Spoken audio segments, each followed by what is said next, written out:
It's another night of active severe weather, and it covers a large area of geography from Texas northeast all the way up into parts of interior upstate New York. Joe Rayo will be taking us on a cornucopia of radars from northwest, northeast to southwest tonight. We'll look at the Memorial Day holiday weekend, which might end with some possible severe thunderstorm activity early next week. We'll wait and see, and we'll take it all apart and see what it looks like. That's all coming up tonight on the Joe and Joe Weather Show podcast, which is brought to you by Tempest by Weatherflow. Get the revolutionary Tempest weather system. Join the fastest growing observing weather network on the planet. The link is on the description to this podcast. Use the coupon code Spring 2024 because if you do, you will get You'll get 10% off. And that's pretty good.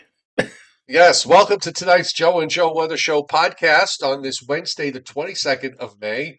Welcome to those of you who are on the chat board. And for those of you who are watching in the background, we are glad to have you here. Subscribe to my YouTube channel so you don't miss us. We are on Sunday through Thursday at 7:35 p.m. Fridays and Saturdays we're off, unless there's a storm around. This particular Sunday coming up because of the holiday weekend, we're going to take Sunday off. So just make a note of that so we will not be back after tomorrow. We won't be back until Monday. And of course, if you I, do, I have an announcement about Memorial Day Monday. yes. We have a wedding that, believe it or not, is scheduled for that afternoon. And I just found out from Mrs. Rayo that it will run from approximately 4 o'clock to 8 o'clock or 8:30. So there's a fair chance, unless I actually do something from the wedding, that might be fun, actually. That might be the only fun I'll get that evening. It is. What are Hi, you going to everybody. do? What are you going to do? Bring your laptop? That I, would play well. I could do something like that. Well, we'll see. I'll run it past the executive producer. Well, if you're going to be at a wedding and you don't make it, I'll just go solo. Yeah, it's an interesting pairing off that evening or that day of these two people. But anyway, I'm not going to get into this. Receipt-pedia suggests that you do it on your rotary dial mobile telephone. Oh God, if I still had a rotary phone. Huh. Oh God, I can't imagine. Every time when I watch old shows and they're dialing, a phone number, it's just, goes back to a time that you and I remember all too well. Well, and also on the Andy Griffith Show, for example, where they have the phone with, it's on the stand with the speaker up top, and they put the earpiece up to the ear. Yeah. I never operated a phone, one of those kind of phones. That would be fun. No. In fact, if they still had one of those, I'd buy one. Oh God. All right, we got another night of very active, severe weather, although not as active as last night, but nonetheless, it's active. Yesterday, Joe, as we'll look at the Storm Prediction Center, this is yesterday's graphic of storm reports. 29 tornadoes yesterday, 397 reports of damaging winds, 147 reports of hail. Now, today, if we look at so far today, there have been just 2 tornadoes so far, 104 wind reports, and 88 reports of hail. A busy day, not quite as crazy as it was yesterday, but you know what? They are what they are. Some days are busier than others. And if you look at SPC's map right now, we've got one tornado watch, 1, 2, 3 severe thunderstorm watches, including one that covers much of central New York from north to south, although the northernmost part of it has now been taken away, cuts through Pennsylvania, mostly west of I-81, down into central Maryland and northeast Virginia. The other one is another one that's in eastern Tennessee, central Tennessee, I should say. And then a third one in southern Arkansas, northwest Missouri, and northeast Texas. And then it goes to a tornado watch from there, west and south across central Texas. So very busy indeed. And we've got severe weather also being forecast by SBC in the low range. So it just goes on for this holiday weekend. It's going to be a busy one. Well, the next 5 days probably are going to be busy when it comes to severe weather. Okay, well, if you said we have a cornucopia of radar, and indeed, if you want to, you can give me screen sharing capabilities. Which I just did. Okay, and so let us begin here. I want to first share the screen and show you the northeastern United States, and you can see on this view that there is some activity across northeastern Pennsylvania. Actually, north central and northeastern Pennsylvania. There are showers and storms that are flaring up.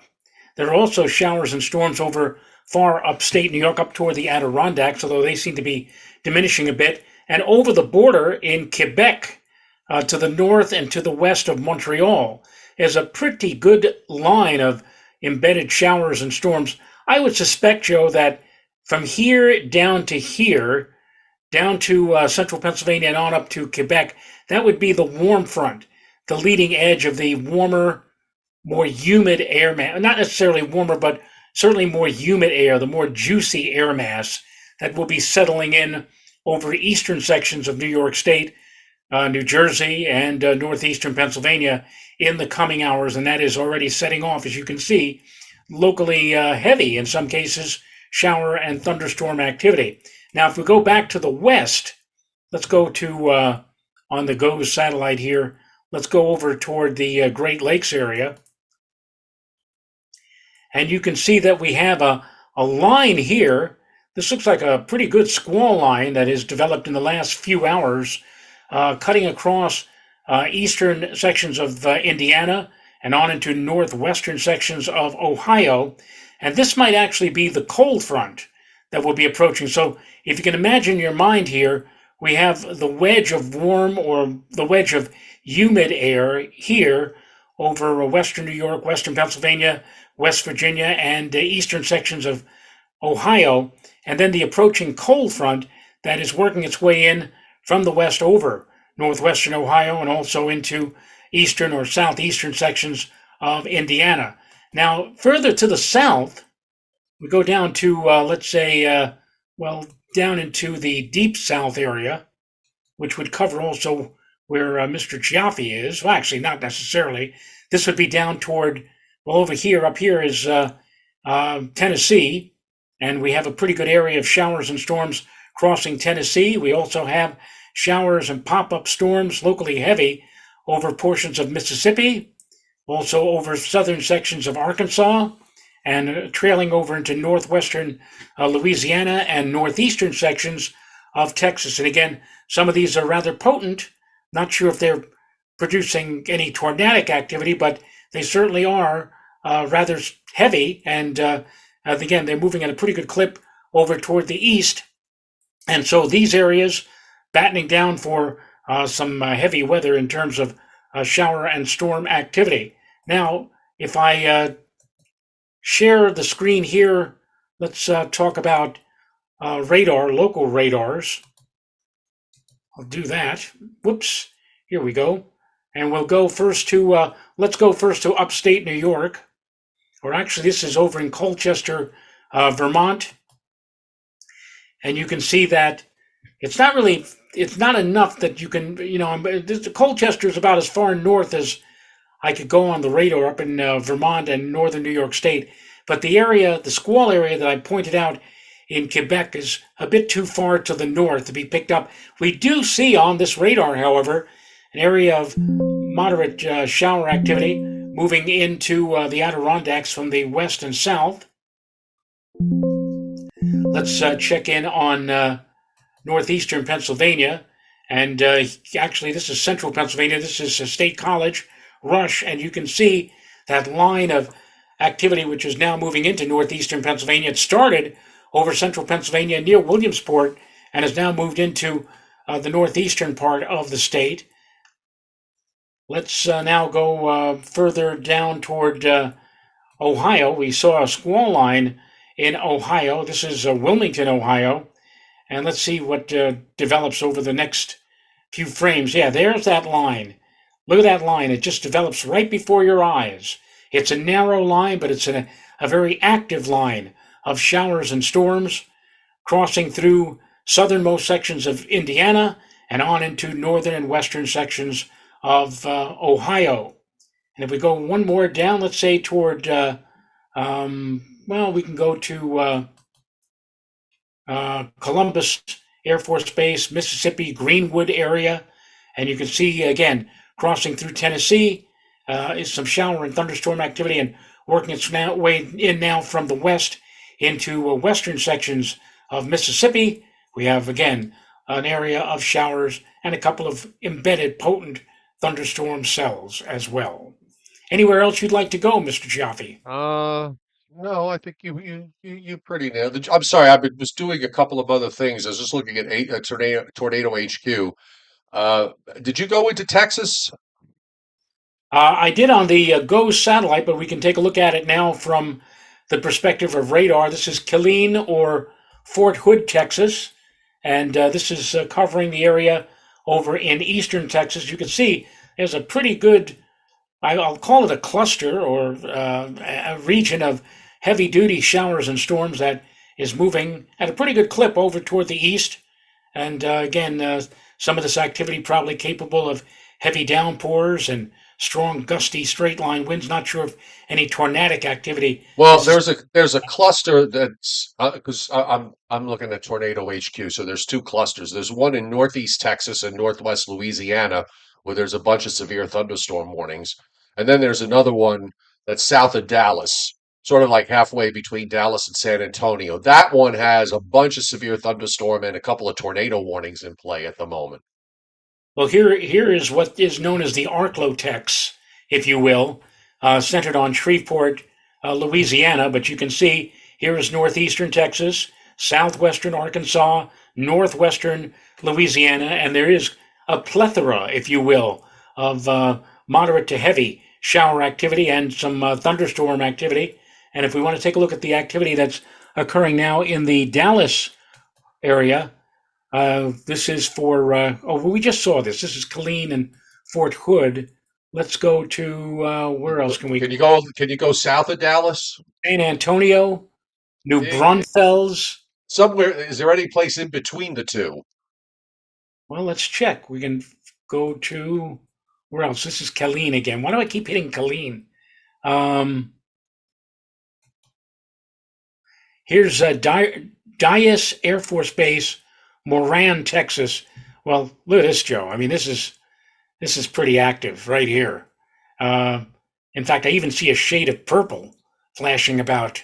Yeah. Right, so that's pretty good. A couple of smaller areas or cells of thunderstorm activity down here. So let me see if Tor- I can go. Tornado HQ right now has 18 severe thunderstorm, two tornado warnings, one special marine warning, and by state, this is as of 7:51 p.m. Eastern time, by the way. By state, three in Arkansas, two in Indiana, two in Kentucky, two in Louisiana, three in Ohio, two in Tennessee, and Texas has 10 ongoing warnings as of 7:51 Eastern time. Wow. Well, you get, as you just pointed out, another active. Now, I just want to go one more shot here further to the north, up toward Duluth, and they have some activity, but it's not. It doesn't look like it's severe. It just looks like some moderate rain and shower activity that is falling over extreme western sections of Lake Michigan, moving eastward. And there are a few smaller cells of lightning and thunder, and that's down over portions of Wisconsin. But nothing doesn't look like there's anything severe, unlike last night, going on in this region of the country. All right. Couple of things, a couple of other things going on. I'm going to switch over to the wide radar view so we can get a full U.S. perspective of this. And I want to go to, whoops, hold on. It's coming, folks. Just bear with me. Um, switch. There we go. All this, the radar action that you see up in the Northwest, in Montana in particular, and on the border of Montana and Idaho, uh, that is snow, especially in the higher, the higher ups. And it's coming down at a pretty good clip. And you can actually see the counterclockwise rotation of the upper feature that's sitting somewhere in southwestern Idaho, because the echoes to the north are going southeast to northwest, and then from Oregon, they're moving northwest to southeast. So there's some kind of upper low in there, and this is what the models were showing yesterday. And in fact, we once again have some big numbers in terms of snow accumulations in Wyoming, and particularly in southwestern Montana, where we're looking at double-digit numbers with a two handle on them on some of these.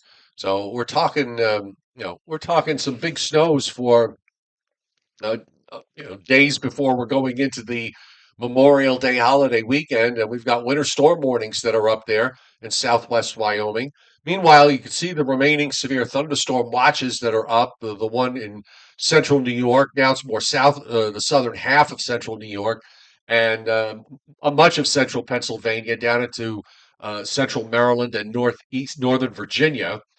There's some leftover severe thunderstorm watch in counties in central Tennessee, and then you've got that other area of severe thunderstorm watches and a tornado watch across much of northeast to north central and even down into central Texas, with an array of flash flood warnings and tornado warnings there.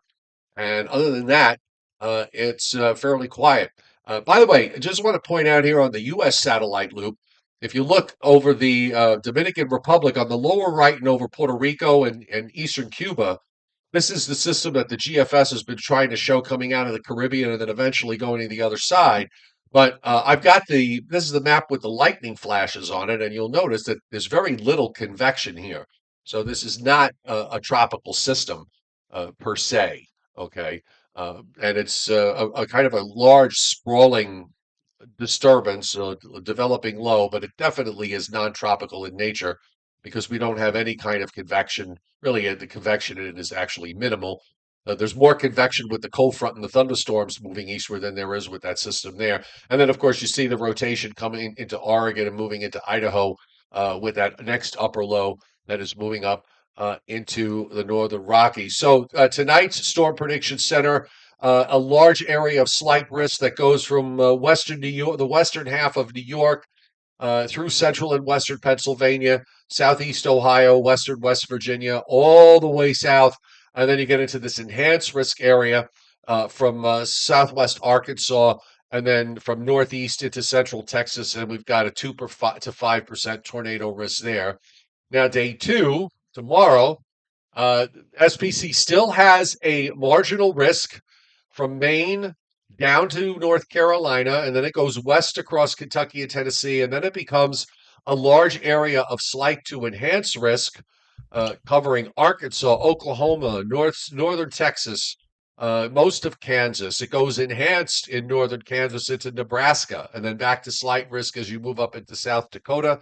And the tornado risk is 2 to 5% in that particular zone. It's not zero, but it's less than 2%. So nothing really is indicated in that marginal risk area in the east, and the wind risk is 5%.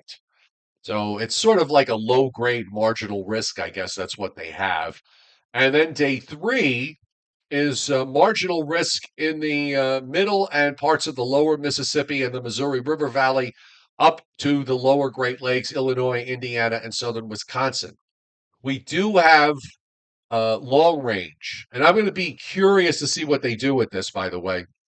Yeah. So, so on day four, Oklahoma, Arkansas, northern Texas, in the eastern part of the state, Missouri, eastern Kansas, already under an implied 15% slight risk. Okay. Day five, interestingly enough, and this is Sunday into Monday, they've got in the Ohio and Tennessee Valley, they have a 15% risk, and then they already are showing an enhanced risk, northeast Arkansas, southeast Missouri, western Tennessee, western Kentucky, and southern portions of Indiana and Illinois. And we've seen them do this a couple of times in the last number of weeks. Every time they go show an enhanced risk in the long range, it winds up going at least to a moderate risk. So it'll be interesting to see if that happens. Now, Monday into Tuesday, interestingly enough, that they don't have anything predictability too low. But I'm, judging from what I've been seeing on the upper air, I'm wondering, Joe, if Monday, Memorial Day, with a cold front that's going to be approaching, that it could be a severe, and I think there's support for it on the models, that it could be some severe weather risk for the Northeast and Mid-Atlantic states, particularly, if you go maybe not all the way up into northern New England, but I would say probably maybe central and southern New England, and then point southward down into the mid-Atlantic states. I'm going to be curious to see if they put something in their long range tomorrow, and when they update the date this overnight, if they wind up adding a risk in the Northeast and Mid-Atlantic states for Monday. Well, the only thing I'm going to say about Monday, Memorial Day, is that there looks to be a fairly good chance of convection. Whether or not it's going to be possibly verging on severe, we'll wait and see on that. But right now, I do believe that of the three weekend days, if you want to throw Monday in, of course, it's a holiday. Um, Saturday, not bad. There might be some late day showers. Sunday looks like the best day of the lot, and Monday looks like the day when we could have to deal with a more widespread threat of showery and thundery weather. And again, whether or not it evolves into something severe, I'll reserve judgment on that until probably our Till, last show tu- till, till Tuesday. for Tuesday. Till Tuesday. You'll reserve judgment on that till next Tuesday. I'm Well, joking. I'll reserve anything you want. Of course, we'll know certainly by Tuesday, won't we? Yes, exactly. That was my point. So here we go. We've got the WPC's rainfall forecast for the next 7 days. It looks like quite a bit in Kentucky and Tennessee, several inches being indicated there in the red. Pretty large amorphous area of an inch and a half plus that goes up into Iowa and Missouri and into the lower Great Lakes and across Ohio and into much of Pennsylvania. Then it lessens a bit over New Jersey eastward to southern New England. It's a half inch as you get into southeastern New England, and then 3/4 of an inch to an inch, inch and a quarter from there west to New Jersey into the Catskills. Also seeing some higher amounts in the southern end and parts of northern Georgia, northern Alabama, northern Mississippi. And then going back into parts of northern Louisiana and into East Texas, and of course we still have heavy precip uh, front end loaded with what's going on in Montana. And again, much of that is snow, and especially the higher up you go. Uh, 3/4 of an inch to an inch and a half in parts of the Dakotas and Minnesota. Most of the southwestern part of the U.S. is on the quiet side. So I'm going to bring up the upper air because I want to take a look. We'll use the 12Z run, and then I'll see what the 18Z did. So this is today. We talked about the fact that as far as yesterday is concerned, if I back this up, just give me a moment here. We'll just back this up a bit. You had these situations with these shortwave upper troughs lifting up in negatively tilted fashion, northwest, southeast oriented. There you see it going through Nebraska and the Dakotas, strengthening along the way as an upper low form. So that's a signature. That certainly was a valid signature to look for as far as the severe weather we got yesterday. Now, we still have energy, but most of that is further north today. You see the upper low closing off tonight in northwest of Lake Superior, but you got this broad southwest flow and a cold pool aloft. So, I mean, certainly this was enough to trigger off the severe weather that we're seeing tonight. And the fact that that southwest flow went from Texas all the way up into upstate New York, where they got some thunderstorms today, just kind of tells you what you're dealing with here. Now, tomorrow there's another upper low in Wyoming, and this one it kind of lifts up into North Dakota, but it's not uh, really strengthening very much as it does so. I mean, it strengthens a little bit, but it's pretty far to the north. But it explains the risk area that we see tomorrow, particularly in the southern plains up through the central plains with that big enhanced risk area. So I'm sorry, let me just clarify this. This upper low actually does strengthen. It goes from a positively tilted and kind of quickly swings around to a negatively tilted upper low as it lifts up into North Dakota. So that accounts for the severe weather uh, for that area. And then here in the Northeast, the energy from the upper low over Lake Superior goes pretty far to the north, but there's enough of a kink in the flow that SPC put in for its severe weather risk. Now, I'm going to jump to Monday because we do have another upper low that forms, and you see it here coming across Iowa on Sunday, closing off and then closing opens up and then closes off again over Lake Michigan, and the trough goes negative here. This is Monday evening, Joe. That's a pretty, that's a fairly sharp short wave that is rotating around. Another upper low that's forming north of Minnesota is just kind of the anchor to all of this, and it allows that upper trough to sharpen and lift up to the northeast. I'm looking at this and I'm thinking that this might be a trigger mechanism for severe weather here in the northeast and mid-Atlantic states come Monday. So that's my I just had a great justification idea. for it. I just had a great idea. I told Yes. you on Monday afternoon and evening I'm supposed to be at a wedding. All right. Instead of my laptop, maybe I should bring my weather radio, the kind that lets out a sharp, piercing alarm when there's a severe weather alert put up by the National Weather Service. Yes. You And know that yeah, if you go to Tornado HQ, you can actually activate that and have it come up. on the They on have the yeah, it's that sound, right? I'm just thinking, like right in the middle of the and if there's anybody here who does not who wants to say something for these two people not to be married, speak now or forever hold your peace. And at that moment, Oh yeah, right. You'll, yeah, you're getting more and more popular about going into this wedding like this or doing these things. I hope they're not listening to you. that that would be interesting, wouldn't it? Or It would. if not, then maybe at the at the hall after the wedding when the best man gives the toast. Now let me give a toast. Clear the room, just like the other day in the courtroom in New York. Clear the courtroom. Clear the. Sit down, Mr. Berger. Oh, Be anyway. quiet, Mr. Berger. Yes. Um, so here's tonight's cold front. GFS actually picks up pretty well on the areas that are getting clobbered tonight. In terms of rainfall, certainly you see it in the yellows and reds here in parts of Tennessee and Kentucky, in parts of Arkansas and in northeast Texas, and the other part that is midway between Dallas and San Antonio. And of course, there are some showers that come in tomorrow morning during the morning commute. I want to take a look. Let me go to the HRRR because it did show that earlier. Of course, now that I said that, it probably won't be there. But let's take a look. Uh, I'll have to use. All right, so let's see if this goes out far enough.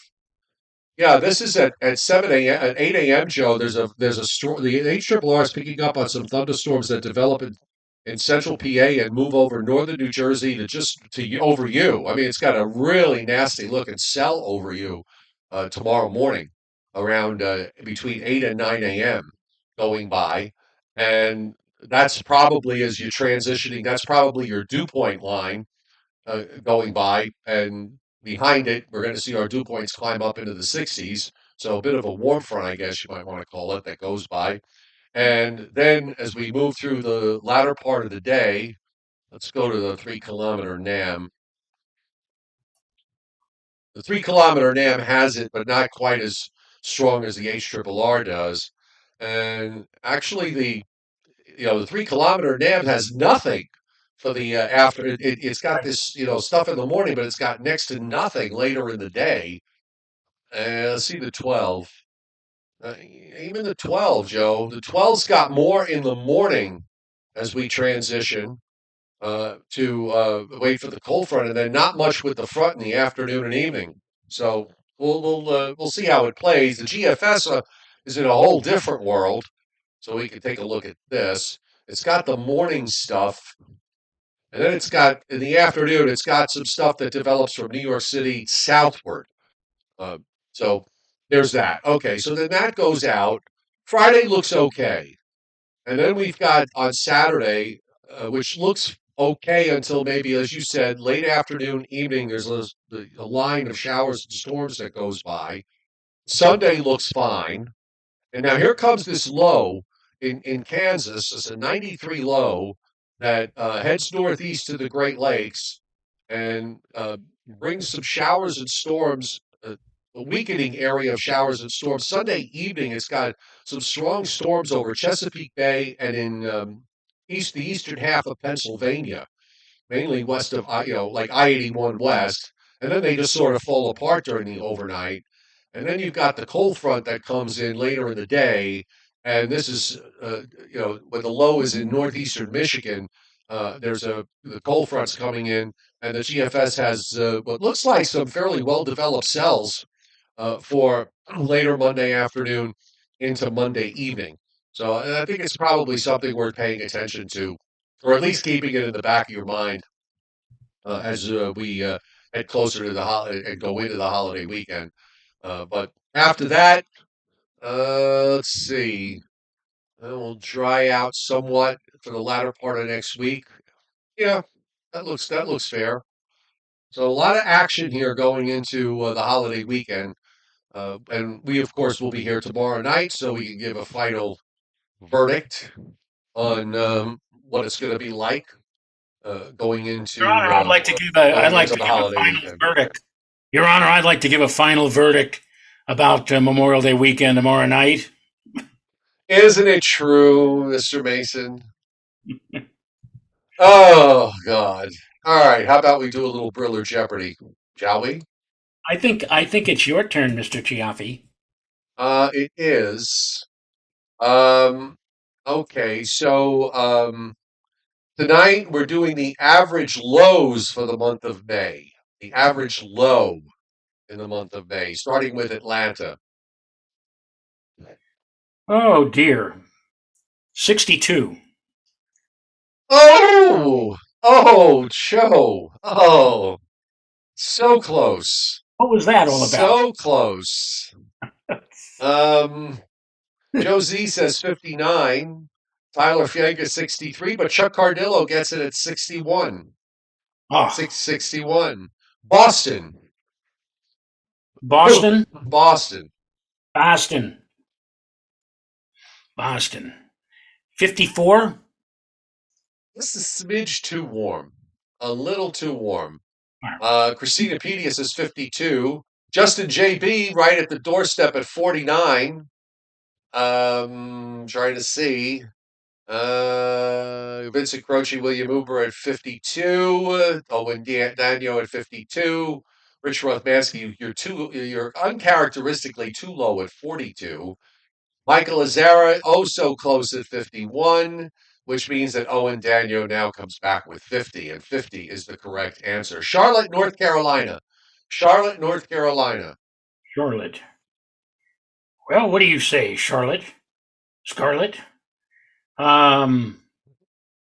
Right, Scarlet, North Carolina. Yes, no, Charlotte. 59. Oh, so very close again. Oh my God. John Melander and Joe Z nail it at 58. You're on a hot streak. Chicago. Chicago. Chicago. Chicago. Uh, 53. Once again, Joe. Very close. Michael McGuire nails it, and so did John Melander at 52. And Joe Z, 52. That's three tonight. You've come within one. And the last one is Dallas. Dallas, Texas. How about 71? And that's a little too high. That's a little too high. Patrick Darcy gets it right off the bat. 66. Double sixes, boxcars, big bennies, 66. All right, and Scott would like to know, Joe, how many, as we do every year, how many 90-degree days will Central Park have this summer? Now, for just to give everybody a range, the average is 15. The fewest is one. Actually, I think there were a couple. Well, it depends on how when you talk about summer, you're going June, July, August, or are you going uh, from astronomical summer to astronomical I mean, we fall? had 4 or 5 years ago, we had like a 93 on the 3rd of October. Right. No, but I mean, we've had June, July, August stretches where we've had no 90-degree highs. It's happened a few times, but he says the lowest is one, so I'll just take him at his word. However we measure summer. But anyway, the highest is 39, the lowest is one, and the average is 15. So what say you? Well, I think a lot of the forecasts have been going for above normal temperatures, so I won't go crazy. I won't go crazy with this, but I'll say 24. Okay. Now, if we were playing Price is Right rules, then I would have to just go one over you at 25. But Right. 22 popped into my mind. So I'm thinking low 20s. Low 20s. I don't think we've hit 90 yet, have we? At No, Central. I don't believe so. Right. I think Newark has once, I think, but that's been it. So anyway, I'm trying to think if there was anything else going on, and the answer to that question is no. So on that note, I think we can say good night. Well, yeah, there's nothing really. I am very happy, by the way. Hold on a second. Let me see if I can bring this up. Just give me a moment. Let's see if it's synced from my phone to. Yeah, it did actually. So I think this is it. The circle of death is going round and round. Oh, here it goes. Okay, so let me just stop it for a moment.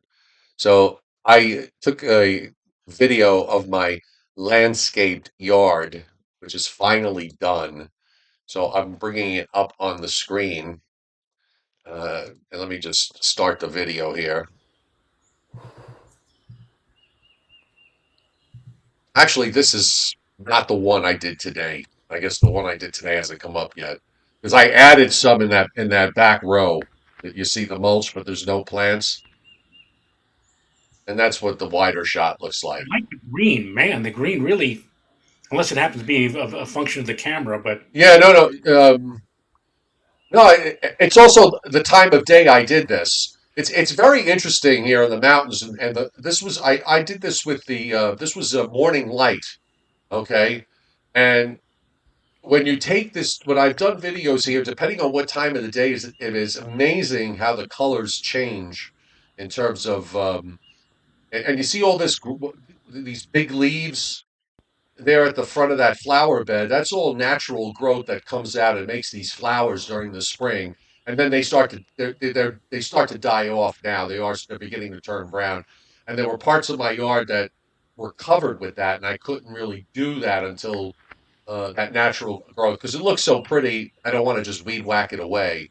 But anyway, that was my adventure, and I finished it up today by putting in stuff in the final flower beds. Although I had to be really careful because the propane gas line goes underneath one of those flower beds. So I'm there with you know, like a little hand shovel, just sort of digging a hole trying to put in this gigantic plant into that spot, but I managed to do it without cracking how, uh, any gas line, because that would have been fun. it'd been like Bugs Bunny. Hey, Doc, let me take a whack at it. Yes, exactly. Hold on, let's see. Yep, that was the one. For some reason, the video I shot today didn't come up. Your yard reminds me of when I used to go on a more regular basis to the Mohonk Mountain House in New Paltz, and they had these beautiful gardens which people would take long walks through. That kind of reminded me of that. It is Thank very, very. you. Congratulations. Thank you. Thanks, Chuck. Yeah, Chuck also said it looks really good. Yeah, you know what it is? I'm in the woods and I didn't want it.